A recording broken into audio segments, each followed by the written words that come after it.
মুসলমান মেয়েরা আমার, লক্ষ্য করে দেখুন, ওই কাজী সাহেবের সন্তান যখন মক্তবের মধ্যে মহিলা উস্তাদের কাছে নিয়ে দিয়ে আসলো, আসার পরে সন্তান যখন আউযু বিল্লাহি মিনাশ শাইতানির রাজিম পড়ল, বিসমিল্লাহির রহমানির রহিম পড়ল, আল্লাহ রাব্বুল আলামিন ফেরেশতাদেরকে ডাক দিয়ে বলতেছেন, হে আমার ফেরেশতারা রে, সাক্ষী থাকো, আমার অমুক বান্দা কাজী সাহেব তার কৃত কর্মের কারণে জাহান্নামের মধ্যে ছিল, তার সন্তান আমি আল্লাহ রাব্বুল আলামিনকে ডাকবে, আমি আল্লাহর গুণগান গাইবে, আমি আল্লাহ রাব্বুল আলামিনের প্রশংসা করবে, আমি আল্লাহর প্রশংসা করবে, আমি আল্লাহর গুণকীর্তন গাইবে।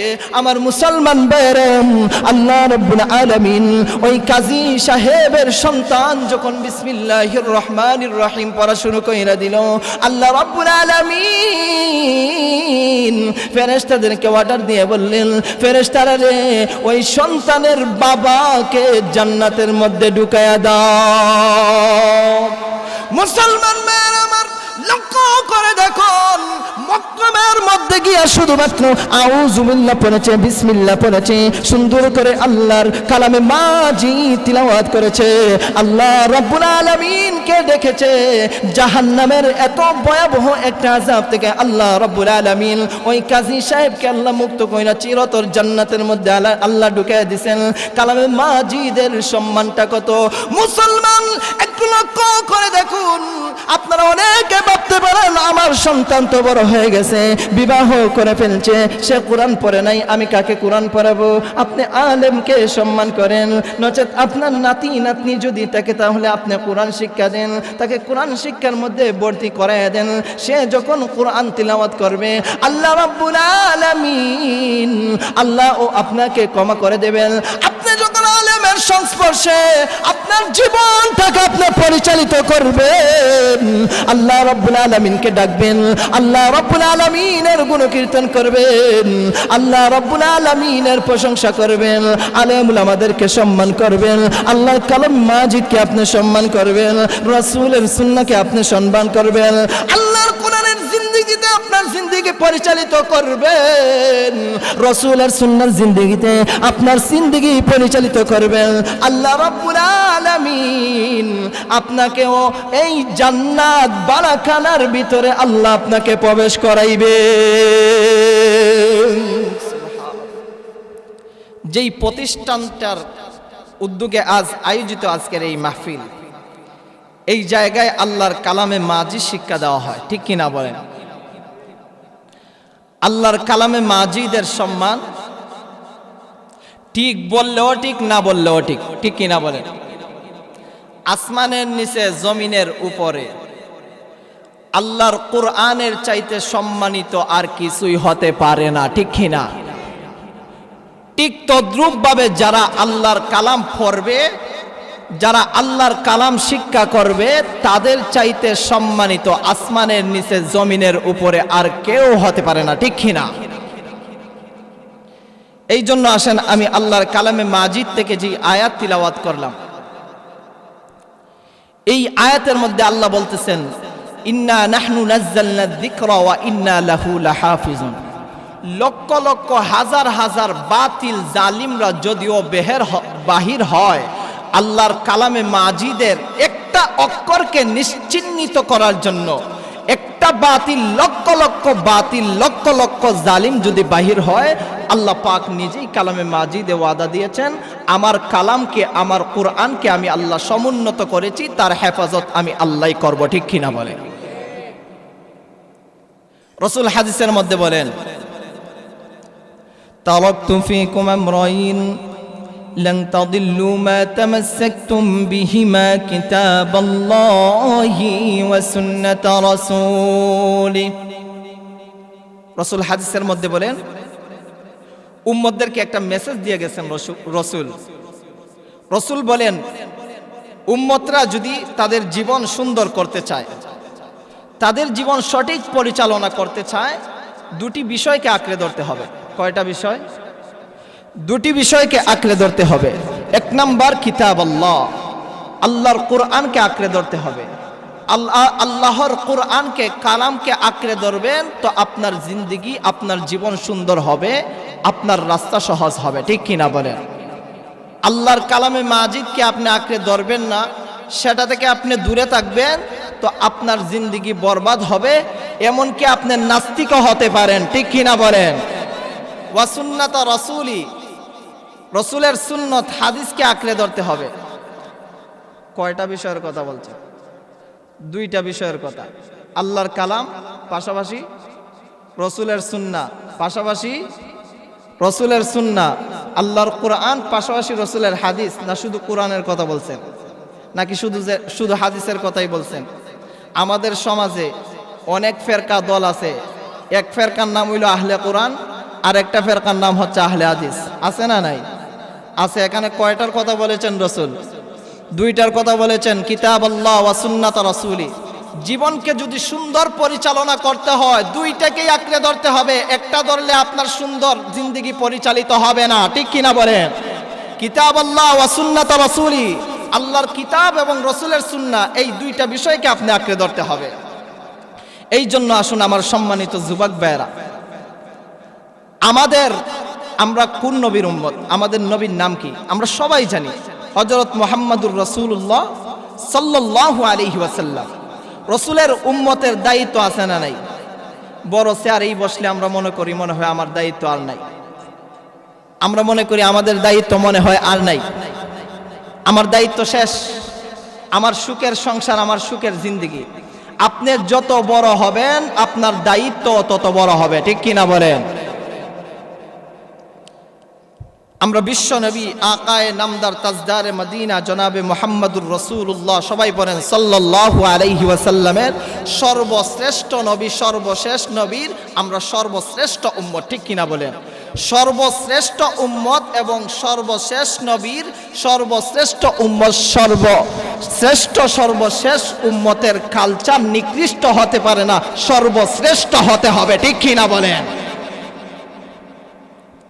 এই জন্য আমার সম্মানিত যুবক ভাইয়েরা, মুহতারাম হাজিরিন, রসুলের উম্মতের জন্য রসুল দায়িত্ব দিয়ে গেছেন। উম্মতরা কোরআনকে আঁকড়ে ধরবে, পাশাপাশি কোরআনের আদেশ করবে, কোরআনে যা নিষেধাবলী আল্লাহ বলেছেন তা নিষেধ করবে, ঠিক কিনা বলেন? আদেশ নিষেধ, দাওয়াত, দ্বীন প্রতিষ্ঠা করা, নসিহা, এইগুলো হচ্ছে উম্মতের অন্যতম দায়িত্ব ও বৈশিষ্ট্য। উম্মতরা যখন নিশ্চুপ থাকবে, এই দায়িত্ব বৈশিষ্ট্য পালন করবে না, তার জন্য আল্লাহ তৈরি করে রেখে দিয়েছেন কঠিন আযাব। তার জন্য আল্লাহ তৈরি করে রেখে দিয়েছেন কঠিন আযাব। গ্রেপ্তার হবেই, গ্রেপ্তার হতে হবে। আপনার সন্তান আপনার জিম্মাদার হবে না। আপনি স্ত্রীর জন্য পাগল, আপনার স্ত্রী আপনার জিম্মাদার, আপনার সাফায়াতকারী হবে না। আপনার মা, আপনার বাবা, আপনার ভাই, আপনার বোন, আপনি যার জন্য পাগল পারা, দুনিয়ার জন্য পাগল পারা হয়ে গেছেন, এই দুনিয়া তো আপনার জন্য সাফায়াতকারী হবে না। আল্লাহ কালামে মাজিদের অন্য আয়াতের মধ্যে আল্লাহ বলেন, ইয়াউমা লা ইয়ানফাউ মালু ওয়ালা বানুন ইল্লা মান আতাল্লাহা বিকলবিন সালিম। আল্লাহ রাব্বুল আলামিন বলেন, আপনি যত বড় ব্যক্তিই হন না কেন, আপনি যত বড় নেতাই হন না কেন, যত বড় চেয়ারেই আপনি বসেন না কেন, আল্লাহ বলেন যেই ব্যক্তি একটা তাকওয়াওয়ালা অন্তর কবরে নিয়ে আসতে পারবে, আমি আল্লাহ তার ঠিকানা জান্নাত করে দেব, নচেত আমি আল্লাহ তাকে জাহান্নামের আযাবে গ্রেফতার করব, ঠিক কিনা বলেন? আল্লাহর কালামে মাজিদের আয়াত। এই উম্মতকে রাসূল একটা দায়িত্ব দিয়ে গেছেন, এই উম্মতরা কোরআনকে আঁকড়ে ধরবে, রাসূলের হাদিসকে আঁকড়ে ধরবে, এই রসুলের সুন্নতকে আঁকড়ে ধরবে, রসুলের পথকে অনুসরণ করবে, কুরআনের পথকে অনুসরণ করবে। রসুল যেই পথের নির্দেশাবলী আমাদেরকে দিয়ে গেছেন, আমাদেরকে দেখিয়েছেন, এই পথগুলো যদি আঁকড়ে না ধরেন, এই পথ থেকে যদি আপনি লাঞ্ছিত হয়ে যান, তাহলে আপনি পথভ্রষ্ট হবেন, ঠিক কিনা বলেন? আপনি পথভ্রষ্ট হবেন, আপনি জালেম হবেন, আপনি নাস্তিক হবেন, আপনি মুরতাদ হবেন, আপনি যখন কোরআনের পথ ছেড়ে যাবেন, ঠিক কিনা বলেন? এই জন্য মুহতারাম হাজিরিন, আসেন আল্লাহ রাব্বুল আলামিন কালামে মাজিদের অন্য আয়াতে আল্লাহ বলতেছেন, কুনতুম খায়রা উম্মাতিন উখরিজাত লিন-নাসি তা'মুরুনা বিল মা'রুফ ওয়া তানহাউনা আনিল মুনকারি ওয়া তু'মিনুনা বিল্লাহ। আল্লাহ বলেন তোমাদেরকে, আল্লাহ বলতেছেন তোমাদেরকে সর্বশ্রেষ্ঠ উম্মত আমি আল্লাহ আবির্ভাব করেছি। উখরিজাত লিন-নাস, মানুষের কল্যাণের জন্য। মানুষের কিসের জন্য? কল্যাণের জন্য। নাকি মানুষের অকল্যাণ করবেন? দাঙ্গা হাঙ্গামা, ফিতনা ফাসাদ, অত্যাচার, জুলুম, নির্যাতন, এইগুলোর কথা আল্লাহ বলেন না। এইগুলো কল্যাণের ভিতরে পড়ে না। এইগুলো বাটপারি, সিটারি, মুনাফিকি, টাউটগিরির ভিতরে পড়ে। ঠিক কিনা বলেন? উখরিজাত লিন-নাস, আল্লাহ বলেন মানুষের কল্যাণের জন্য আমি আল্লাহ তোমাদেরকে সর্বশ্রেষ্ঠ দল হিসাবে আবির্ভাব করেছি। তা'মুরুনা বিল মা'রুফ, সৎ কাজের আদেশ করবে, অসৎ কাজ হইতে তোমরা বাধা প্রদান করবে। ওয়া তু'মিনুনা বিল্লাহ, বিশ্বাস করবে একমাত্র কাকে? আওয়াজটা যেন কম হইছে লাগে। বিশ্বাস করবে একমাত্র কাকে? আল্লাহকে। আল্লাহকে একমাত্র বিশ্বাস করব। আর কাহাউকে আমরা বিশ্বাস করব? রিজিকের মালিক, হায়াতের মালিক। এই পাঞ্জারাই মাহফিলে আয়েশা যদি আল্লাহর নাম এত আস্তে নেন তাহলে কি হবে? একটু জুড়ে নিতে হবে না? বিশ্বাস করবে একমাত্র কাকে? রিজিকের মালিক, হায়াতের মালিক, মৃত্যুর মালিক, সবকিছুর মালিক একমাত্র আল্লাহ। আল্লাহ রাব্বুল আলামিন প্রকৃত মুমিনের বৈশিষ্ট্য বর্ণনা করে আল্লাহ বলেন প্রকৃত মুমিন কারা? আল্লাহ প্রকৃত মুমিনের বৈশিষ্ট্য আল্লাহ তুলে ধরেছেন। আল্লাহ প্রকৃত মুমিনের কথা আল্লাহ বলেন তু'মিনুনা বিল্লাহি ওয়াল ইয়াউমিল আখির ওয়া তা'মুরুনা বিল মা'রুফ ওয়া তানহাউনা আনিল মুনকার। আল্লাহ প্রকৃত মুমিনের বৈশিষ্ট্য আল্লাহ বলেন তারা কিয়ামত দিবসের উপর বিশ্বাস রাখবে। তারা কিসের উপর বিশ্বাস রাখবে? কিয়ামত দিবসের উপর বিশ্বাস রাখবে, সৎ কাজের আদেশ করবে, অসৎ কাজ হইতে বাধা প্রদান করবে। সৎ কাজের আদেশ করবে, অসৎ কাজ হইতে বাধা প্রদান করবে। আমি একটা কথা আপনাদেরকে বইলা দিয়া যাই, আপনার ভাই লাগে, আপনার বন্ধু লাগে, আপনার ক্লোজ মানুষ লাগে, আপনার বাবা, আপনার মা, আপনার বোন, আপনার নৈকট আত্মীয় এক ব্যক্তি বিরাট একটা জঘন্য কাজ করেছে, আপনি বড় একটা চেয়ারের মধ্যে বসে আছেন, তো আপনার দায়িত্ব তাকে আপনি নিষেধ করবেন, না হয় তাকে ইসলামী শরিয়া বিধান অনুযায়ী তার বিচার আপনি করবেন। এমত অবস্থায় সমাজে অহরহ লোক আছে সে বিচার করতে চায় না। আছে না নাই? আছে না নাই? আছে। এমত অবস্থায় আপনার কি হবে? এই যে আপনি চেয়ারে বসলেন, সৎ কাজের আদেশ এবং অসৎ কাজের নিষেধ, কুরআনের দাওয়াত, রাসূলের সুন্নাত দাওয়াত দিতে যাইয়া একটা ক্ষমতা ও যোগ্যতার প্রয়োজন হয়। যাদের ক্ষমতা আছে, ক্ষমতাবান যারা আছেন, যোগ্যতাওয়ালা বুদ্ধিজীবী নেতা ব্যক্তিরা যারা আছেন, তখন যারা চুপ থাকবেন আল্লাহ রাব্বুল আলামিন বলেন কঠিন আযাবের জন্য তোমরা অপেক্ষা করো। ঠিক কিনা বলেন? যখন আপনার ভাই দোষ করলো তো কোনো কিছু হয়েছে না। আওয়ামী লীগের একজন নেতা যদি দোষ কইরা দেয় তাহলে কোনো কিছু হয় না, কোনো সমস্যা নাই। বিএনপির একজন যদি দোষ কইরা দেয় কোনো সমস্যা নাই, কারণ আমার দলের, আমি প্রত্যেক দলের কথাই বলতেছি, আমি আল্লাহর দল করি, কোনো দলের সঙ্গে আমার মতবিরোধ নেই। আমার বড় ভাই দোষ করছে, তো আমি একজন বড় নেতা ব্যক্তি, তে আমার ভাইয়ের দোষটা আমি চাপাই রাখি, না হয় আমার সম্মান ঠিক থাকবে না। এমন ব্যক্তি সমাজে আছে না নাই? এমত অবস্থায় যদি আপনি তার সঠিক বিচার যদি আপনি না করেন, আল্লাহর কাঠগড়ায় আপনাকে জবাব দিতে হবে। আল্লাহ রাব্বুল আলামিন আমাদেরকে এই পৃথিবীর বুকে বানাইছেন।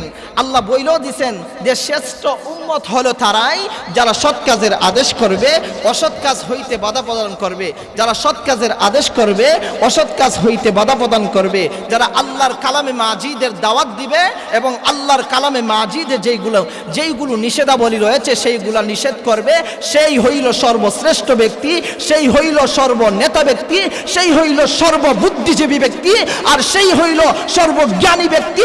সমাজে আল্লাহর কাছে, প্রত্যেক ব্যক্তির কাছে, ফেরেশতাদের কাছে, নবী পয়গম্বর আম্বিয়া কেরামদের কাছে। ঠিক কিনা বলেন?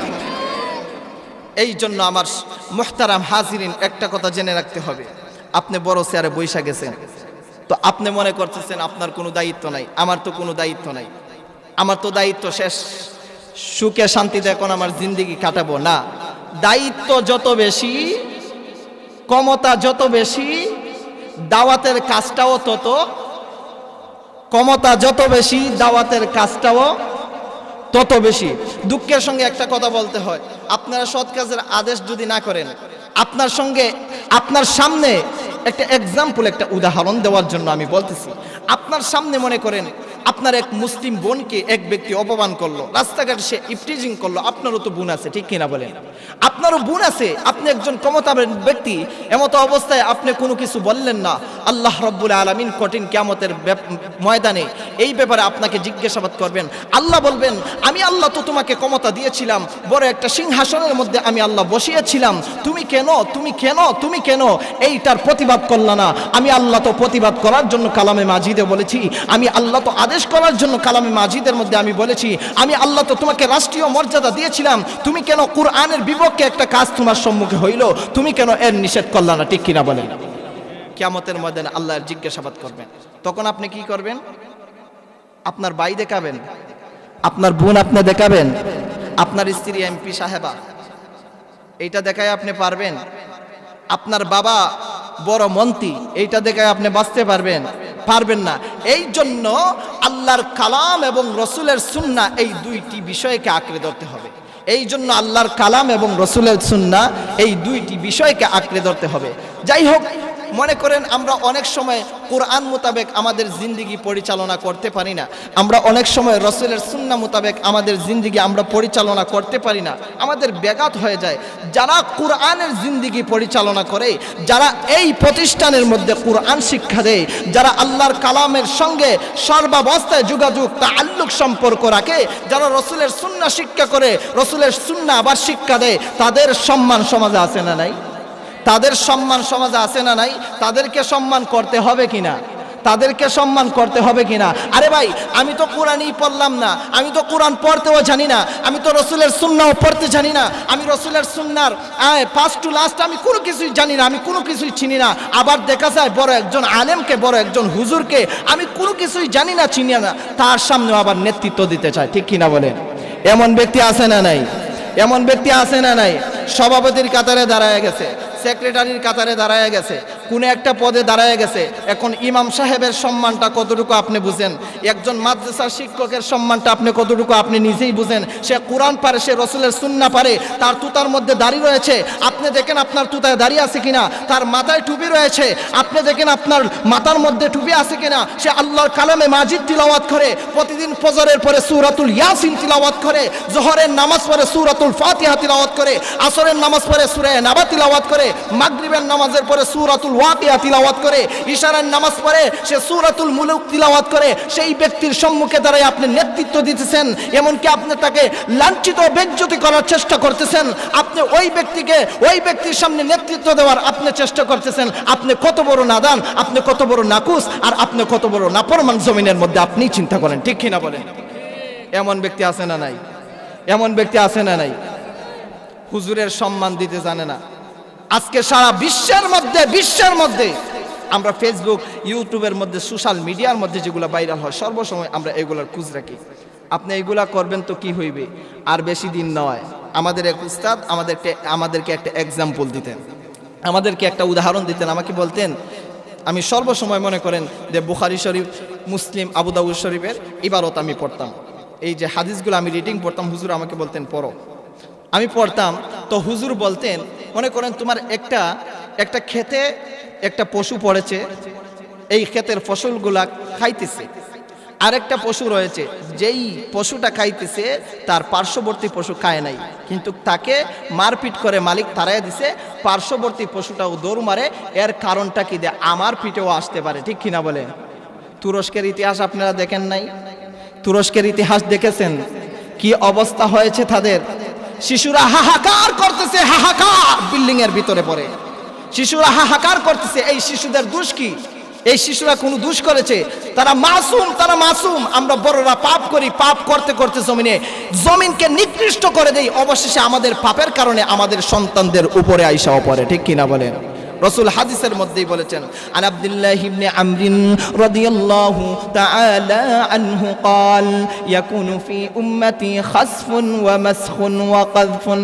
আল্লাহর নবী বিশ্বনবী রাহমাতুল লিল আলামিন 1450 বছর আগে রাসূলের হাদিস গ্রন্থের মধ্যে ইবনে মাজার মধ্যে নবীজি ভবিষ্যৎবাণী দিয়ে গেছেন, রাসূলের উম্মতের কি অবস্থা হইবে। আল্লাহ নবী বিশ্ব নবী রাহমাতুল লিল আলামিন বলেছেন, আমার উম্মতের মধ্যে বেশি ভূমিকম্প হইবে, আমার উম্মতের মধ্যে বেশি ভূমিধ্বস হইবে, ভূমিকম্প হইবে, বিল্ডিং অট্টালিকাগুলো ভাঙ্গে পড়বে, বিল্ডিং অট্টালিকা ভেঙ্গে পড়বে। আল্লাহ নবী বিশ্ব নবী বলেন, আমার উম্মতের মধ্যে প্রচুর বৃষ্টি হইবে। মুসলমান ভাইরা আমার লক্ষ্য করে দেখুন, গত বছরের ইতিহাস দেখুন, সুনামগঞ্জ জেলার মধ্যে সিলেট বিভাগের মধ্যে সবচাইতে বেশি বৃষ্টি হয়েছে। ঠিক কিনা বলেন? মুসলমান ভাইরা, আল্লাহ নবী বলেন, আমার উম্মতের মধ্যে বেশি চেহারা বিকৃত হবে। এমন লোক আমি সমাজের মধ্যে দেখেছি, রাসূলের সুন্নাহ বাবরি চুল রাখারও একটা পরিমাণ রয়েছে, আছে না নাই? কিন্তু দেখা যায় কোমর পর্যন্ত গিয়ে তার চুলটা পড়ে যায়, অথচ সে পুরুষ, সে মহিলার ভাব নিতে চায়। আল্লাহ তাকে পুরুষ বানাইছে, মহিলার ভাব নিতে চায়, চেহারাকে বিকৃতি করে সমাজের মধ্যে চলতে চায়। এমন মহিলা আছে পুরুষের ভাব নিতে চায়, আল্লাহ রাব্বুল আলামিন তাকে মহিলা বানাইছে, সে পুরুষ হওয়ার কেন চিন্তা ধারণা করবে? আল্লাহ রাব্বুল আলামিন বলেন, সে নাখুশ, সে নাফরমান, আর সে জমিনের মধ্যে পাপ করতে থাকে, আর জমিনের মধ্যে সে গুনাহ করতে থাকে।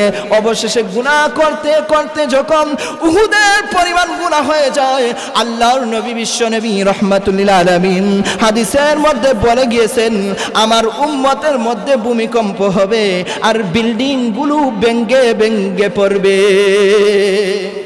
রসুল 1450 বছর আগেই এর ভবিষ্যৎবাণী দিয়ে গেছেন। তুরস্কের অবস্থা দেখেন, রসুল বলেছেন ভূমিধ্বস হবে, অর্থাৎ ভূমিকম্প হবে, বিল্ডিং ভেঙে পড়বে। তুরস্কের ইতিহাস দেখেও আমরা এমন মুসলমান, আমাদের একটু ভয় জাগে না, আমাদের একটু চিন্তা জাগে না। তবে একটা কথা জেনে রাখবেন মুসলমান, হক এবং বাতিল থাকবেই। আপনি যখন হক পক্ষে কথা বলবেন, আপনি যখন হকের পক্ষে কথা বলবেন, আপনি যখন কোরআনের পক্ষে কথা বলবেন, আপনি যখন রসুলের সুন্নাহর পক্ষে কথা বলবেন, আপনি যখন আল্লাহর কথা বলবেন, আপনি যখন রসুলের কথা বলবেন, তখন আপনার বিরুদ্ধে শুধু আপনার ভাই নয়, আপনার বোন নয়, আপনার পাড়াপড়শি নয়, আপনার আত্মীয় স্বজন নয়, সারা বাংলাদেশের যত জালেম, বেঈমান, নাস্তিক, মুরতাদ রয়েছে, সবাই আপনার পিছনে পড়ে যাবে। ঠিক কিনা বলেন? এই জন্য মুসলমান আসেন, হক বাতিলের দ্বন্দ্ব চিরন্তর থাকবে, হক বাতিলের দ্বন্দ্ব হবেই, হক বাতিল থাকবেই।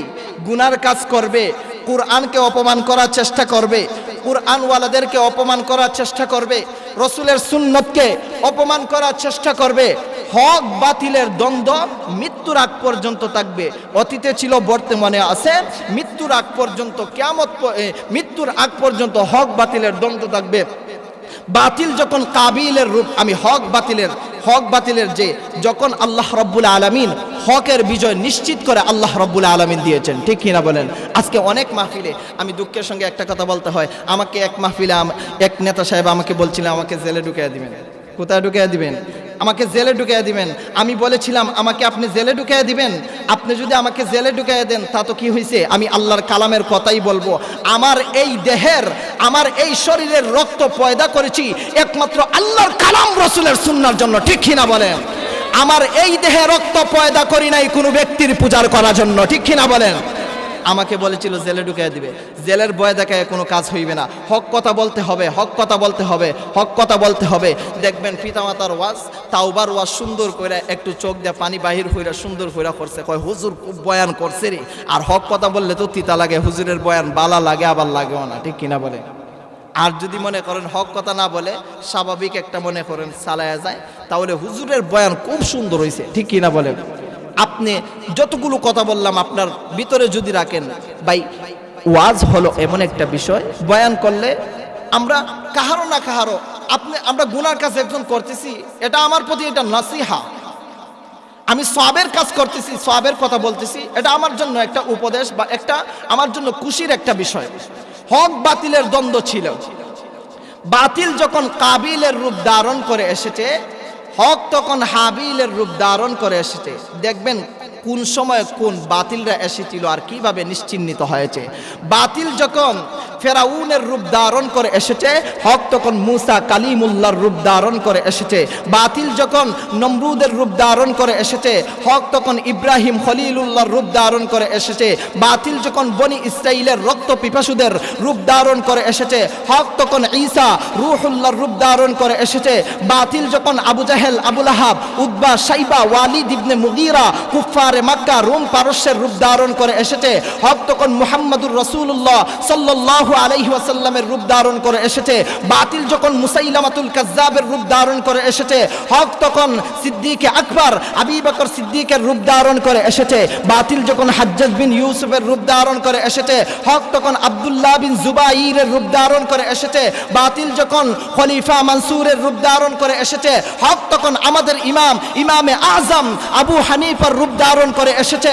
বাতিল যখন খলিফা মুতাসিমের রূপ ধারণ করে এসেছে, হক তখন ইমামে আহমদ ইবনে হাম্বালের রূপ ধারণ করে এসেছে। বাতিল যখন তাতারিদের রূপ ধারণ করে এসেছে, হক তখন শাইখুল ইসলাম ইবনে তাইমিয়ার রূপ ধারণ করে এসেছে। বাতিল যখন শাহ আল জুতির রূপ ধারণ করে এসেছে, হক তখন মুহাম্মদ গাজালির রূপ ধারণ করে এসেছে। বাতিল যখন মির্জা গুলাম আহমদ কাদিয়ানির রূপ ধারণ করে এসেছে, হক তখন আতাউল্লাহ বুখারীর রূপ ধারণ করে এসেছে। বাতিল যখন সম্রাট আকবর দ্বীন এলাহির রূপ ধারণ করে এসেছে, হক তখন ওয়ালিউল্লাহ মুহাদ্দিসে আতাউল্লাহ বুখারীর রূপ ধারণ করে এসেছে। বাতিল যখন সম্রাট আকবর দ্বীন এলাহির রূপ ধারণ করে এসেছে, হক তখন ওয়ালিউল্লাহ মুহাদ্দিসে দেহলভির রূপ ধারণ করে এসেছে। বাতিল যখন ইংরেজদের রূপ ধারণ করে এসেছে, হক তখন বাতিল যখন ইংরেজদের রূপ ধারণ করে এসেছে, হক তখন আব্দুল আজিজ মুহাদ্দিসে দেহলভির রূপ ধারণ করে এসেছে। বাতিল যখন গৌর গোবিন্দর রূপ ধারণ করে এসেছে, হক তখন সিলেটের শাহজালাল মুজাররদ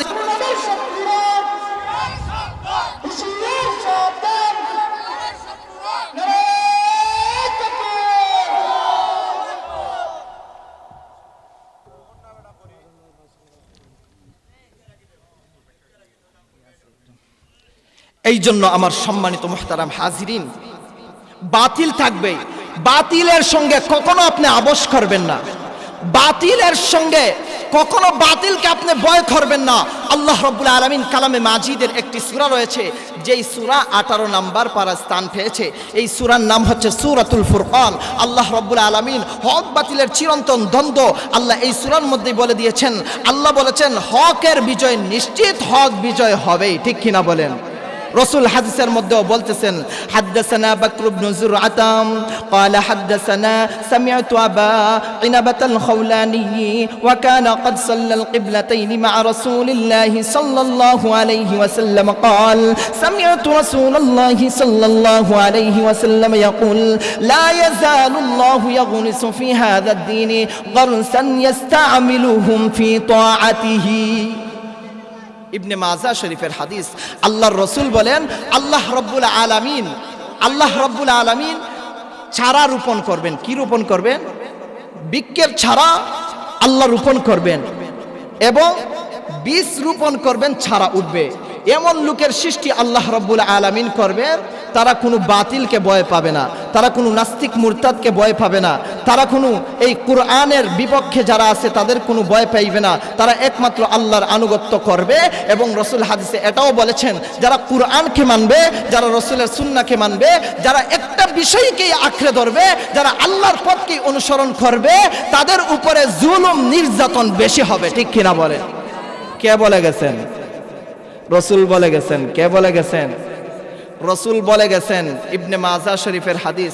আল্লাহ রসুল সাল্লাল্লাহু আলাইহি ওয়াসাল্লাম ইবনে মাজা শরীফের হাদিসই রসুল সাল্লাল্লাহু আলাইহি ওয়াসাল্লাম বলেন, লা ইয়াজদাদুল আমরু ইল্লা শিদ্দাতান ওয়ালাদ দুনিয়া ইল্লা ইদবারান ওয়ালান নাসু ইল্লা শুহান ওয়ালা তাকুমুস সাআতু ইল্লা আলা শিরারিন নাস ওয়ালাল মাহদিয়ু ইল্লা ঈসা ইবনে মারইয়াম।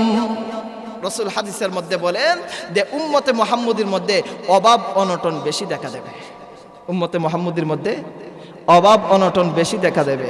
উম্মতে মুহাম্মদীর মধ্যে দিনে দিনে শুধু বিপদ আর বিপদ আসবে। উম্মতে মুহাম্মদীর মধ্যে স্বাভাবিকত বেশি বেশি মানুষ কৃপণতা গ্রহণ করবে। কি গ্রহণ করবে? বেশি বেশি মানুষ কৃপণতা গ্রহণ করবে। উম্মতে মুহাম্মদীর মধ্যে ফিতনা ফাসাদ বেশি হবে, জুলুম অত্যাচার নির্যাতন বেশি হবে। ঈসা ইবনে মারিয়াম উনার আবির্ভাব হইবে। উনার কি হইবে?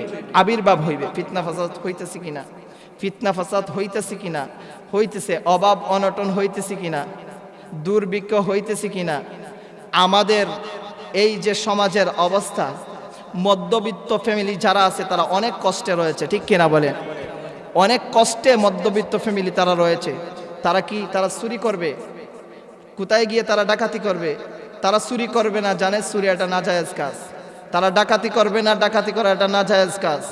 আর যারাই এই প্রতিষ্ঠানে কোরআন পড়ে গেছে তারা কখনো চুরি ডাকাতি করবে না, ঠিক কিনা বলেন? তারা চলবে কিভাবে? আল্লাহই চালাবে, ঠিক আছে। কিন্তু বিষয় হচ্ছে একেবারে দেউলিয়া হওয়া যাবে না। সমাজ দেশ সবগুলো দেউলিয়া হলে চলবে না। জনগণ কিভাবে চলবে আর জনগণ কিভাবে তার ভালো হবে এটা প্রত্যেকের দেখা উচিত। আমার আন্ডারে 5 জন ব্যক্তি রয়েছে, তার স্বাভাবিক জীবনযাপন কিভাবে পরিচালিত হবে, তার কিভাবে লাভ হবে, তার কিভাবে এই সাংসারিক জিন্দেগিতে শান্তি হবে, এটা যিনি দায়িত্বে অভিভাবক রয়েছেন তাদের দেখা উচিত, ঠিক কিনা বলেন? এরপরও কেন দুর্ভিক্ষ আসতেছে? রসুল বলেন উম্মতে মুহাম্মদীর মধ্যে গুনাহ করবে বেশি, তারা পাপের কাজ করবে বেশি। উম্মতে মুহাম্মদীর মধ্যে তারা এই কাজই করে, তারা আলেমকে শাসাইতে চায়, তারা আলেমের সঙ্গেই পারে আর কারো সঙ্গেই পারে না। তারা আলেমকে অ্যাটাক করে কথা বলতে চায়, তারা আলেমের সুন্নাহ নিয়ে কথা বলতে চায়, তারা আলেমের টুপি নিয়ে কথা বলতে চায়, তারা আলেমের দাড়ি নিয়ে কথা বলতে চায়। কিন্তু রাস্তাঘাটে জুলুম হইতেছে, নির্যাতন হইতেছে, নিজের ভাই জুলুম করতেছে, নিজের চাচা জুলুম করতেছে, নিজের সুদ খাইতেছে, নিজের ঘুষ খাইতেছে, নিজের দোষ দেখবে না, ঠিক কিনা বলেন? আলেমের শুধুমাত্র আলেমের দোষ আর দোষ, আলেমের দোষ আর দোষ দেখবেন। আলেমের দোষের কোনো অভাব নাই। একটা ভুল যদি হইয়া যায় তাহলে আর উপায় নাই। কথা বলেন ঠিক কিনা? এই জন্য আসেন মুহতারাম হাজিরিন, আল্লাহর কালামে মাজিদকে আপনি আঁকড়ে ধরবেন, আপনার জিন্দেগি সুন্দর হবে। আল্লাহর কালামে মাজিদকে আপনি আঁকড়ে ধরবেন, আপনার জিন্দেগি সুন্দর হবে। রসুলের সুন্নাহকে আঁকড়ে ধরবেন, আপনার জিন্দেগি সুন্দর হবে।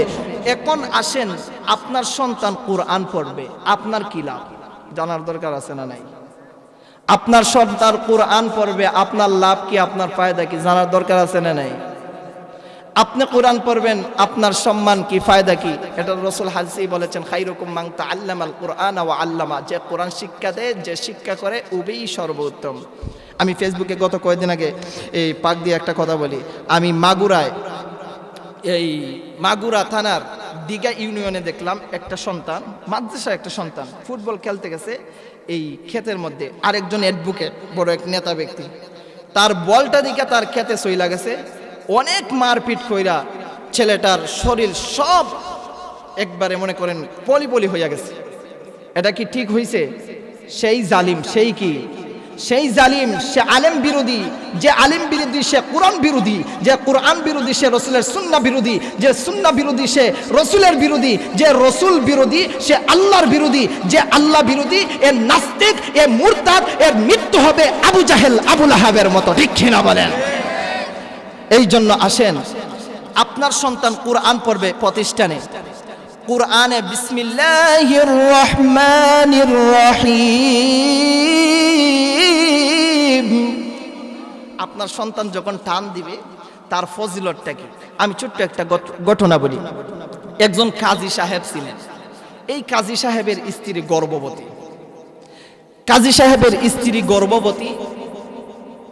কাজী সাহেব উনি ওসিয়ত করে গেলেন, যদি আমি মৃত্যুবরণ করেনি, উনি মৃত্যু শয্যায় ব্যক্তি, তাহলে আমার যদি ছেলে সন্তান হয় তাহলে ধর্মীয় শিক্ষা দিবে। কি দিবে? ধর্মীয় শিক্ষা তাকে দিবে। ওই কাজী সাহেব ইন্তেকাল করলেন, উনার স্ত্রীকে ওসিয়ত করে গেলেন। ইন্তেকাল করার পরে উনার এক পুত্র সন্তান হয়েছে। হওয়ার পরে ওই কাজী সাহেবের স্ত্রী পুত্র সন্তান আস্তে আস্তে আস্তে আস্তে বড় হইতেছে। বড় হওয়ার পরে ওই মহিলা তার সন্তানকে মক্তবে নিয়ে গেছে।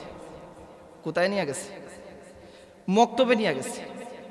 মক্তবে নিয়ে যাওয়ার পর শিক্ষককে বলতেছে, হুজুর আমার সন্তানের বাবা নাই, আমাকে সন্তানের বাবা ওসিয়ত করে গিয়েছিলেন যদি পুত্র সন্তান হয় তাহলে তাকে যেন কোরআন পড়াই, তাকে যেন কি পড়াই?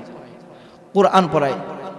হুজুর, আপনার কাছে আকুল আবেদন, কাকুতি মিনতি করে বলছি, আপনি আমার সন্তানটাকে কোরআন শিক্ষা দিবেন। কি শিক্ষা দিবেন?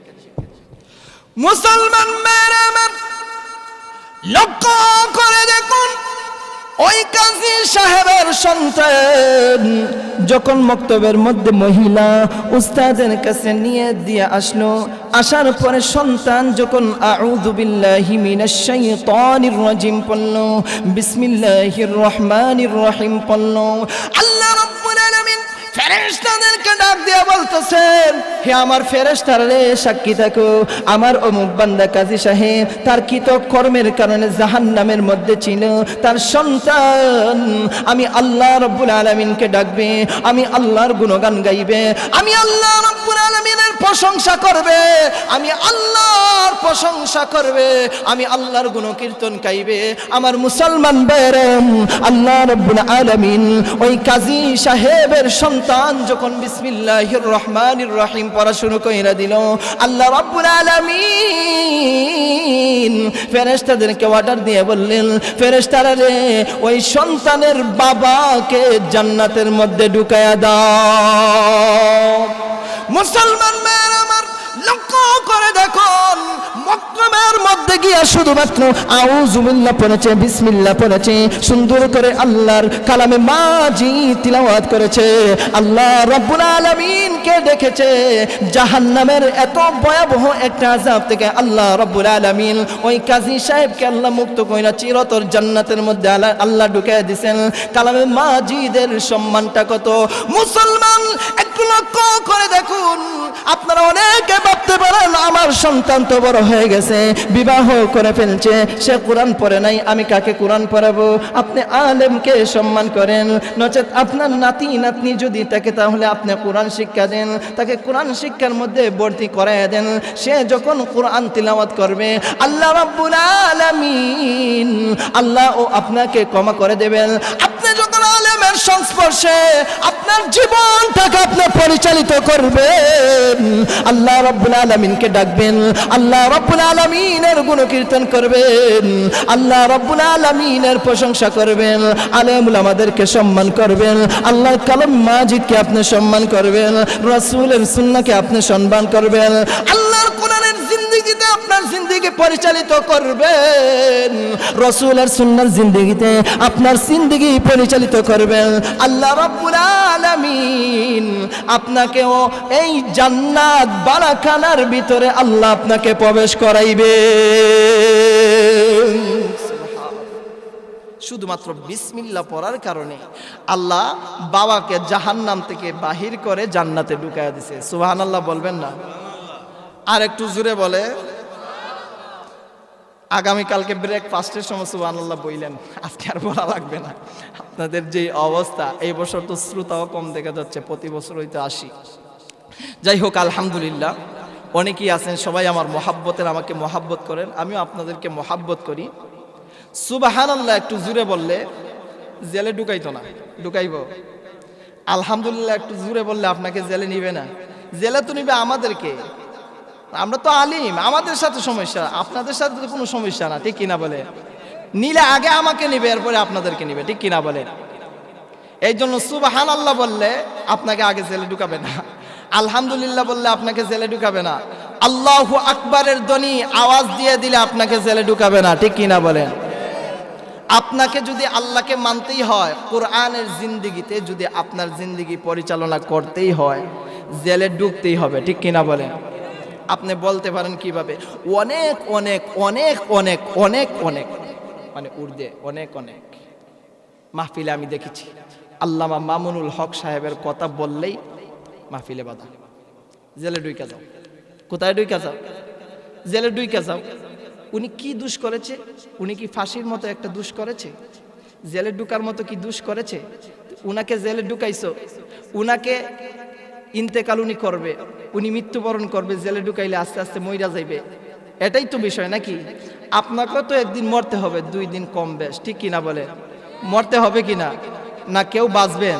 আমি আপনাদের খেদমতে একটা কথা রাখি, রাত্রের অংশ বাড়ছে না কমছে? সবাই বলেন, রাত্রের অংশ বাড়ছে না কমছে? কমছে। বাড়ছে না কমছে? কমছে। রাত্রের অংশ কমছে। অনেকেই বলতে পারে বাড়ছে, যে রাত্রিটা আর একটু সামনে গভীর আসতেছে। না না, রাত্রের অংশ কমছে।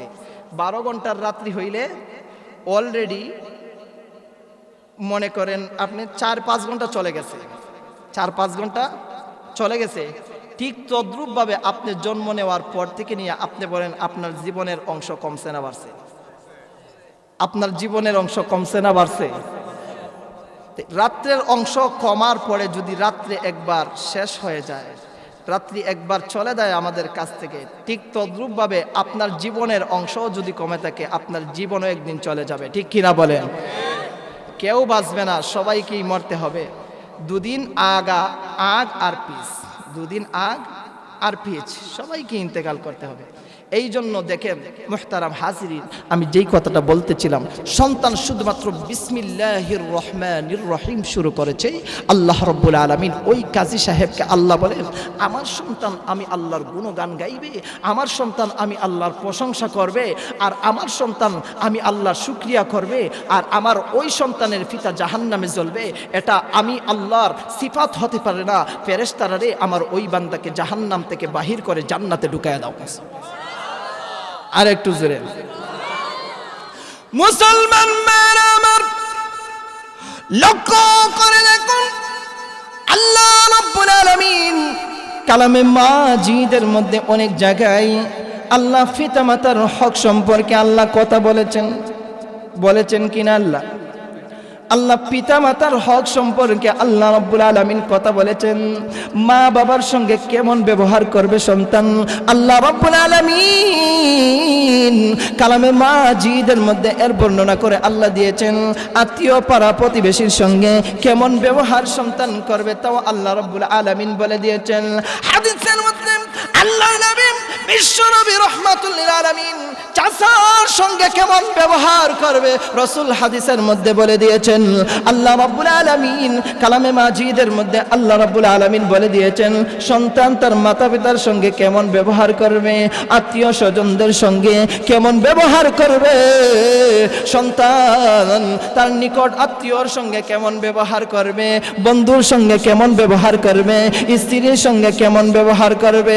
আমার মুসলমান মেয়েরা, আল্লাহ রাব্বুল আলামিন কালামে মাজিদের মধ্যে অনেক জায়গায় আল্লাহ মাতা পিতার হক সম্পর্কে, আল্লাহ রাব্বুল আলামিন কালামে মাজিদের মধ্যে তাদের হক সম্পর্কে আল্লাহ বলেছেন, সন্তান, আপনার সন্তান যখন আল্লাহর কোরআন পড়বে, আপনার সন্তান যখন আল্লাহর কালামে মাজিদ পড়বে, আপনার সন্তান যখন আল্লাহর কোরআন শিখবে, সে এই আয়াতটিও সে তিলাওয়াত করবে, যেই আয়াতটা আল্লাহ রাব্বুল আলামিন সূরা বানী ইসরাঈলের মধ্যে আল্লাহ বলেছেন। সবাই বলেন, রব্বিরহামহুমা কামা রাব্বায়ানি সগীরা। আবার বলেন জোরে, রব্বিরহামহুমা কামা রাব্বায়ানি সগীরা। আমার মুসলমান, একটু লক্ষ্য করে দেখুন, আপনার সন্তান যখন এই আয়াতটা তিলাওয়াত করবে আর চোখের পানি ছেড়ে দিয়ে বাবার জন্য দোয়া করবে, মায়ের জন্য দোয়া করবে, আল্লাহর কালামে মাজিদ পড়ছে এই জন্যই তো এই আয়াত শিখছে। ঠিক কিনা বলেন? কোরআন পড়েছে এই জন্যই তো এই আয়াত তিলাওয়াত করেছে। ঠিক কিনা বলেন? এই প্রতিষ্ঠান মক্তবের মধ্যে গিয়েছে এই জন্যই তো এই আয়াত শিখেছে। ঠিক কিনা বলেন? অঙ্কের বইয়ে এই আয়াত পাওয়া যাবে, ইংরেজির বইয়ে এই আয়াত পাওয়া যাবে, ইংরেজি গ্রামারের মধ্যে এই আয়াত পাওয়া যাবে, এই আয়াত পাওয়া যাবে, বড় বড় পত্রিকার মধ্যে এই আয়াত পাওয়া যাবে, বড় বড় লেকচারের মধ্যে এই আয়াত পাওয়া যাবে। আল্লাহ রাব্বুল আলামিন কালামে মাজিদের মধ্যে মাতা পিতার হক সম্পর্কে আল্লাহ কত সুন্দর কথা আল্লাহ বলেছেন। সূরা বানী ইসরাঈলের মধ্যে আল্লাহ কত সুন্দর আল্লাহ শিক্ষা দিয়েছেন, সন্তান যখন নামাজটা পড়বে, নামাজ পড়ে মা বাবার জন্য হাত তুলে দোয়া করবে, রব্বির হামহুমা কামা রব্বায়ানি সগীরা। আল্লাহ গো, আমার মাতা পিতা উভয়জন দুনিয়া টেনে চলে গেছেন, ছোটবেলায় আমাকে অনেক মহাব্বত করেছেন, আমাকে অনেক ভালোবেসেছেন।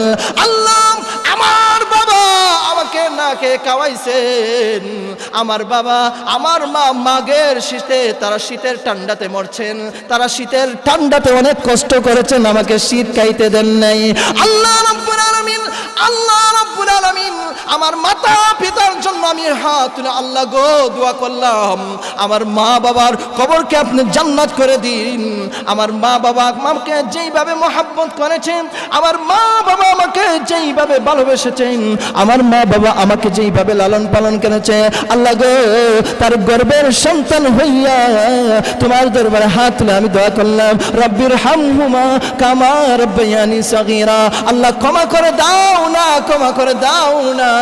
আল্লাহ রাব্বুল আলামিন বলেন, কাদ ইস্তাহইয়াইতু মিন আবদি ওয়ালা রাব্বা গায়রি। আমার বান্দা যখন একবার ডাকে আমি সাড়া দেই না, দ্বিতীয়বার যখন ডাকে যদিও আমি সাড়া দেই না, তৃতীয়বার যখন আমার বান্দা আমাকে ডাকবে আমি আল্লাহ রাব্বুল আলামিন লজ্জিত বোধ হয়ে যাই। আমি আল্লাহ যেই দোয়া করবে আর তার সেই দোয়াটাই আমি আল্লাহ কবুল করে নেই। মুসলমান ভাইরা আমার, এবার লক্ষ্য করে দেখুন, সন্তান প্রতিদিন 5 ওয়াক্ত নামাজ আদায় করে, ঠিক কি না বলেন? কয় ওয়াক্ত নামাজ আদায় করে? সন্তান প্রতিদিন 5 ওয়াক্ত নামাজ আদায় করে। 5 ওয়াক্ত নামাজ পড়ে যখন মাতা পিতার জন্য হাত তুলে বলবে, রব্বির হামহুমা কামা রব্বায়ানি সগীরা। 3 বার হইল না এর চাইতে বেশি হইল? 3 বার হইল না এর চাইতে বেশি হইল? একটু দয়া করে কথা বলেন, 3 বার হইল না এর চাইতে বেশি হইল? 5 বার হয়ে গেল। আল্লাহ রাব্বুল আলামিন বলবেন, ফেরেশতারা রে, আমার মায়ার বান্দার মাতা পিতাকে আমি আল্লাহ ক্ষমা করে দিলাম, তাদের ঠিকানা আমি আল্লাহ জান্নাতের মধ্যে করে দিলাম। আল্লাহ কালামে মাজিদের মধ্যে সন্তানের হক সম্পর্কে, মাতা পিতার হক সম্পর্কে আল্লাহ বলেছেন কিনা? কোরআনে নাই এমন কিছু নাই, কোরআনে নাই এমন কিছু নাই। আবার কিছু কিছু জাহেল দেখবেন, কিছু কিছু জালিম দেখবেন, কিছু কিছু বাতিল দেখবেন, আইসা বলবে হুজুর আছে, একটা জিনিস নাই। আসেনি এরকম বাতিল? আছে না নাই? এটার ব্যাখ্যা বুঝে না, সহজ সরল তর্জমা ফইরা আসে, শুধুমাত্র অনুবাদ ফইরা আসে, আইসা বলে হুজুর এটা এমনি হইছে কেনে আর সেটা সেমনে হইছে কেনে। কথা বলেন ঠিক কিনা? হুজুর এইটা কেন এইভাবে হইল? আপনি ব্যাখ্যা পড়ছেন, হুজুর ব্যাখ্যা পড়ি নাই, তাহলে হুজুরের সঙ্গে তো টাক্কর দিতেছেন। হুজুর যদি আর একটু উল্টাপাল্টা বইলেই দে, কুলিল হাক্কা ওয়ালাউ কানা মুররান, যদি হক কথা বইলা দে তাহলে তিতা হইবে, হুজুরের বদনাম সারা এলাকায় পরে দেখা যায় চড়ায়। কথা বলেন না? হুজুরের বদনাম সারা এলাকার মধ্যে চড়ায় দেয় যে হুজুর বলছে এটা আছে, আমি বলছি নাই। আবার যে হুজুর এই কথাটা বইলা দিছে, আপনি কি ব্যাখ্যা দেখছেন? সে বলে হুজুর ব্যাখ্যা তো দেখি নাই। তো ব্যাখ্যা দেখো নাই, এই জায়গার ভিতরে কিন্তু একটা কথার ফাঁক রয়েছে। কথা বলেন ঠিক কিনা? সেই কথাটা আর ভাঙে না, বলে হুজুর হুজুর অন্যায় করেছে, হুজুর বলে এইটা নাই, হুজুর বলে এইটা নাই, আমি বলি নাই, হুজুর বলে আছে, আমি বলি নাই, হুজুর বলে আছে। হুজুরের কথা হুজুরের জায়গায় মেনে গেছে, আর সমাজের কাছে গিয়া বলে হুজুরের কথা হয় নাই, হুজুরের বদনাম বলে বেড়ায়। আছে না নাই এমন লোক? আছে না নাই এমন লোক? আবার কিছু কিছু লোক আছে হুজুরদেরকে দেখলেই শরীর চুলকায়। মা কথা বলেন না? হুজুর যদি দাওয়াত খাইতে যায়, সামনে আসতেছে, আল্লাহুম্মা বারিক লানা ফি রাজাবা ওয়া বাল্লিগনা, সবাই পড়েন আল্লাহুম্মা বারিক লানা ফি ওয়া বাল্লিগনা রমাদান ওয়া বাল্লিগনা। শাবান মাস আসলে হুজুররা শুধু দাওয়াত খাইবে, কিছু কিছু মানুষ বলবে যে হুজুর গুড্ডা লাগাইতেছে, আমার ঘরে আর দাওয়াত খাওয়াইম না, অনেক গরুই তো খাইছে, আমার ঘরে আর খাওয়াইম না। এতখানি কিসের? ঠিক কিনা বলেন? এমন ভাবে তার শরীর জোরে। রাস্তা দিয়ে যদি যায়, হুজুরকে বলে হুজুর কি খবর, মিলছে তো আজকে? ঠিক কিনা বলে? হুজুর মিলছে তো? হজিও মিলছে। আপনি এত শুধু একা একা খাইতেছেন, আমার একটা স্মোকিং খাওয়ায় যান। ঠিক কিনা বলেন? হুজুর যদি বলে যে স্মোকিং খাওয়া তো ঠিক না, আপনি স্মোকিং খাইবেন কেন? আপনি চা খান, তখনও হুজুরের বিরোধিতায় নেমে পড়ে। ঠিক কিনা বলে? যে হুজুর বলে স্মোকিং খাওয়া ঠিক না, হুজুর আবার পান খায়। এমন বাতিল আছে না নাই?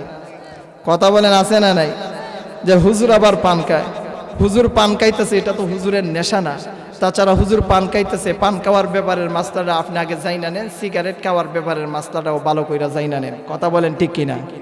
এরপরে কথা বইলেন, এর আগে কথা বই। কিন্তু শয়তানের দুকা আসলে পরও আপনি কোরআন বুঝেন, তখন আপনার মনের ভিতরে আসবে শয়তান আমাকে দুকা দিতেছে, ঠিক কিনা বলেন? আর যারা কোরআন পড়বে না, আজকে দেখেন ইউরোপের সংস্কৃতি, ভাবলেন ইউরোপের তো কোনো কালচার নাই, তাদের তো কোনো তাদের অভ্যাস তো কোনো ভালো অভ্যাস নাই, কোনো কালচার নাই। তারা ছিল উলঙ্গ, আর তারা ঠিকভাবে রান্না করতে পারতো না, তারা খাইতো পোকামাকড়, তারা ঠিকভাবে লাকড়ি সংগ্রহ করতে পারতো না, তারা ঠিকভাবে মানুষের সঙ্গে আদব আচরণ ব্যবহার করতে পারতো না। তারেক ইবনে জিয়াদ বলেন, আমি কিভাবে কালেমার দাওয়াত দেব? আমি তো একা একা স্পেনের মধ্যে যাব, কিভাবে আমি কোরআনের দাওয়াত দিব, কিভাবে আমি সুন্নার দাওয়াত দিব? উনি তন্দ্রাচ্ছন্ন হয়ে গেলেন, উঙ্গাইতেছে। কি করতেছে? উঙ্গাইয়া উনি দেখেন সামনের দিকে একটা নৌকায় অনেক সাহাবী এবং রসুল, হযরত আলী, আবু বকর সিদ্দিক, উমর রাদিয়াল্লাহু তাআলা আনহু, সামনের দিকে তারা নৌকা চালাইতেছেন। সুবহানাল্লাহ বলেন। তারেক ইবনে জিয়াদ স্বপন বাইঙ্গা দেখলেন যে এটা আমি কি দেখলাম। যাইতে যাইতে এক পাহাড়ের মধ্যে উনার নৌকা লাগাইলেন। নৌকা লাগানোর পরে উনি দেখলেন পাহাড় আর পাহাড়। উনার সঙ্গে যে ইমানদার মুসলমানদেরকে সাথে নিয়ে গিয়েছিলেন, তারা দেখলেন শুধু পাহাড় আর পাহাড়, পাহাড় আর পাহাড়। এবার তারেক ইবনে জিয়াদ বলতেছেন, নৌকা এই জায়গায় লাগাইয়া নৌকা থেকে উইটা নৌকা ব্যঙ্গে পেল। উনার সঙ্গে যে ইমানদার মুসলমান ছিল, তারা বলতেছে যে হুজুর আপনি কি বলেন? ইউরোপের মানুষের তো কোনো কালচার নাই, তারা তো ছিল উলঙ্গ। যদি ঘটনাক্রমে তারা আমাদের সঙ্গে কোনো দুর্ব্যবহার করে, তাহলে আমরা কোথায় গিয়ে আশ্রয় নিব?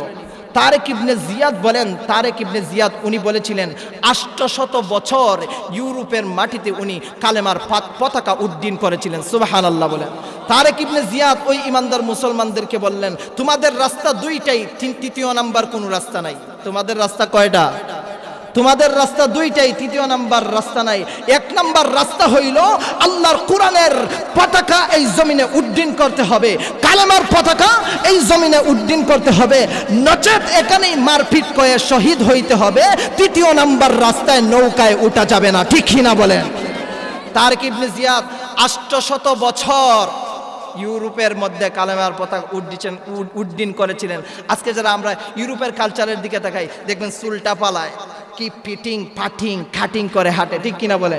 ইউরোপের কালচারের দিকে তাকায় থাকে। আমি তাদেরকে বলতে চাই, ইউরোপের তো কোনো কালচার ছিল না, ইউরোপের তো কোনো অভ্যাস ছিল না। তারা ছিল উলঙ্গ, তারা ঠিকভাবে রান্না করতে পারতো না, তারা ঠিকভাবে খাবার খাইতে পারতো না। এই ইউরোপিয়ানদেরকে কালচার এবং অভ্যাস শিখিয়েছে মুসলমানেরা, ঠিক কিনা বলে? এই জন্য মুসলমান ভাইয়েরা আমার, আমরা অন্যের দিকে তাকাবো না, রসুলের সুন্নাহটাকে আঁকড়ে ধরবো, আল্লাহর কালামে মাজিদকে আঁকড়ে ধরবো। আমার জিন্দেগি সফল হয়ে যাবে, আমার জিন্দেগি কি হয়ে যাবে? সফল হয়ে যাবে। এই জন্য মুসলমান ভাইয়েরা আমার, লক্ষ্য করে দেখুন, আল্লাহ রাব্বুল আলামিন দুনিয়ার মধ্যে আল্লাহ আমাদেরকে বানাইছেন, এত সুন্দর করে আল্লাহ বানাইছেন। সৌন্দর্যের দিকে যদি আমরা তাকাই, তাহলে মনে হয় আল্লাহর প্রশংসাই মহান। সৌন্দর্যের দিকে যদি আমরা তাকাই, তাহলে মনে হয় আল্লাহর গুণকীর্তনই মহান, আল্লাহু আকবারের ধ্বনি মহান, আল্লাহর কালামে মাজিদ মহান, আল্লাহর নবী বিশ্ব নবী রহমাতুল আলামিনের সুন্নাহ মহান। আল্লাহ রাব্বুল আলামিনের প্রশংসার দিকে যদি তাকাই, আল্লাহ কত দয়ালু, আল্লাহ কত মেহেরবান। আল্লাহ রব্বুল আলামিন দুনিয়ার মধ্যে আমাদেরকে পাঠাইছেন, এই দুনিয়ার মধ্যে বিভিন্নভাবে চলাফেরা করার জন্য নয়, আল্লাহর কালাম থেকে পড়ার জন্য আল্লাহ পাঠাইছেন, নামাজ পড়ার জন্য আল্লাহ পাঠাইছেন, রোজা রাখার জন্য আল্লাহ পাঠাইছেন, হজ করার জন্য আল্লাহ পাঠাইছেন, শরীয়তের বিধানাবলী মেনে চলার জন্য আল্লাহ রব্বুল আলামিন পাঠাইছেন। আমার সামনে একজন অন্যায় করতেছে, তার অন্যায় কাজে নিষেধ দেওয়ার জন্য আল্লাহ রব্বুল আলামিন আমাদেরকে পাঠাইছেন, সৎ কাজের আদেশ করার জন্য আল্লাহ রব্বুল আলামিন এই দুনিয়ার মধ্যে আল্লাহ আমাদেরকে পাঠাইছেন। আল্লাহ এত সুন্দর করে আল্লাহ বানাইলেন, আপনি ভেবে দেখেন আল্লাহর প্রশংসা আপনি আদায় করতেছেন কিনা? সকালবেলা ঘুম থেকে উঠে আল্লাহর কালামে মাজিদ নিয়ে আপনি সূরাতুল ইয়াসিন আপনি তিলাওয়াত করতেছেন কিনা আপনি একটু ভেবে দেখেন। আপনি সকাল বেলা ঘুম থেকে উঠেই বাজারের মধ্যে স্মোকিংটা হাতে নিয়ে বাজারে চইলা গেলেন, কি হইল মুসলমান, তোমার অবস্থাটা এমন হইল কেন? আল্লাহ রাব্বুল আলামিনের কালামে মাজিদ প্রতিষ্ঠানের শিক্ষা দিতেছেন, হুজুররা এত সুন্দর করে তিলাওয়াত করাইতেছেন। আপনার সন্তানটাকেও এই মক্তবের মধ্যে যদি আপনি শিক্ষায় দেন, আপনার সন্তানটা বলবে, বাবা ফজরের নামাজ পড়ে সূরাতুল ইয়াসিন আপনি তিলাওয়াত করেন। বাবা গো, আল্লাহর কালামে তো মজা, আল্লাহর কালামে মাজিদ আপনি তিলাওয়াত করেন। আপনি যখন আল্লাহর কালামে মাজিদ আপনি তিলাওয়াত করবেন, অটোমেটিক আল্লাহ রাব্বুল আলামিন আপনার ঘরে রহমত বারাকাত আল্লাহ বর্ষণ করে দেবেন। এই জন্য আসেন মুসলমান, আল্লাহ রাব্বুল আলামিন আমাদেরকে এই দুনিয়ার মধ্যে আল্লাহ আমাদেরকে বানাইছেন কিসের জন্য বানাইছেন? এই কোরআনকে আমাদের শ্রদ্ধা করতে হবে, এই কোরআনকে আমাদের সম্মান করতে হবে। হুজুর কত সময় লাগবে মামা একটু বুঝি আনুমানিক? আচ্ছা, এই জন্য আসেন আল্লাহ রাব্বুল আলামিন আমাদেরকে বানাইছেন এত সুন্দর করে। আল্লাহর কালামে মাজিদ আমাদের সর্বশ্রেষ্ঠ গ্রন্থ আল্লাহ উপহার দিয়েছিলেন আল্লাহর হাবিবকে, ঠিক কিনা বলেন? আল্লাহর হাবিবকে আল্লাহ রাব্বুল আলামিন উপহার দিয়েছিলেন, আর এই উপহারটা রাসূল আমাদের মধ্যে দিয়ে গেছেন। উম্মতে মুহাম্মদীর দায়িত্ব আছে না নাই?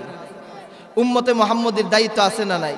ইসলামের জন্য কত কষ্ট করে গেছেন সাহাবায়ে কেরামের ইতিহাস তো তোলা যাবে না। আংশিক একটি কথা বলি, বীরে মাউনার একটি বিখ্যাত যুদ্ধ হয়েছিল। এই বীরে মাউনার বিখ্যাত যুদ্ধে 70 জন সাহাবী শহীদ হয়েছে। সুবহানাল্লাহ বলেন, আর একটু জোরে। কয়জন সাহাবী? 70 জন সাহাবী। তাদের কালচার কেমন ছিল আমি বলতেছি। তারা সবাই ছিলেন কোরআনের হাফেজ। সুবহানাল্লাহ বলেন। আল্লাহ নবীর সাহাবী 70 জন ইসলামের জন্য শহীদ হয়ে গেছে, তারা সবাই ছিলেন কোরআনের হাফেজ। আল্লাহর নবী বিশ্ব নবী বলেন, আমি সমস্ত সাহাবীদেরকে আল্লাহর নবী বলেন আমি ভালোবাসতাম। আমার ওই সাহাবীরা রাত্রিবেলা তাদের অভ্যাস ছিল, তারা কোরআন তিলাওয়াতের জন্য তারা মগ্ন হয়ে যেত। আল্লাহর কালামে মাজিদ বেশি বেশি করে তারা কোরআন তিলাওয়াত করতেন। আল্লাহ রাব্বুল আলামিনকে বেশি বেশি করে তারা ডাকতেন। রাত্রিবেলা আল্লাহ রাব্বুল আলামিনের ইবাদতের মধ্যে লিপ্ত হয়ে যাইতেন। আল্লাহ রাব্বুল আলামিনের কালামে মাজিদ বেশি বেশি করে তিলাওয়াত করতেন। আল্লাহর নবী বলেন, আমার ওই 70 জন সাহাবী দিনের বেলা আমার বিবিদের ঘরের খাদ্যসমূহ, পানীয় পানি ইত্যাদি সংগ্রহ করে দিতেন। আল্লাহর নবী বলেন, এত ভালোবাসতাম আমার সাহাবীদেরকে। আমার সাহাবী হারাম রাদিয়াল্লাহু তাআলা আনহু শহীদ হয়ে গেছে, উমর ইবনে উমাইয়া শহীদ হয়ে গেছে, কাব ইবনে যায়েদ শহীদ হয়ে গেছে। আল্লাহর নবী বলেন, আমার সাহাবীরা শহীদ হয়ে গেছে। আমার সাহাবী কালামে মাজিদ এত সুন্দর করে তিলাওয়াত করত, তারা ছিল কোরআনের হাফেজ। তারা রাত্রিবেলা সারা রাত্রি কোরআন তিলাওয়াত করত, আর ইবাদতের মধ্যে তারা মগ্ন হয়ে যেত। নবী বলেন, এত সুন্দর তিলাওয়াত আমি রাসূল আমার সাহাবীদেরকে বেশি বেশি করে ভালোবাসতাম। কালামে মাজিদের মর্যাদা দেখছেন? কালামে মাজিদের এত সুন্দর মর্যাদা। আপনি যদি আপনার সন্তানকে আল্লাহর কালামে মাজিদ পড়ান, আপনি যদি আপনার সন্তানকে কোরআন পড়ান, আপনার সন্তান চোর হবে না, কথা বলেন। আপনার সন্তান ডাকাত হবে না, কথা বলেন। আপনার সন্তান বাটপার, সিটার, মুনাফিক, বেঈমান, টাউট হবে না, কথা বলেন। আপনি যদি আপনার সন্তানকে কোরআন পড়ান, আপনার সন্তান আপনাকে বৃদ্ধাশ্রমে দিবে না। আর একটু জোরে। বৃদ্ধাশ্রম আছে না নাই? শিশুশ্রম আছে না নাই? বৃদ্ধাশ্রম আছে না নাই? বৃদ্ধাশ্রমে গিয়ে দেখেন কত কত বাবারা বৃদ্ধাশ্রমে আছে, অহরহ পিতারা বৃদ্ধাশ্রমে আছে। মুহতারাম হাজিরিন, আপনার সন্তানকে আপনি কোরআন পড়াইবেন,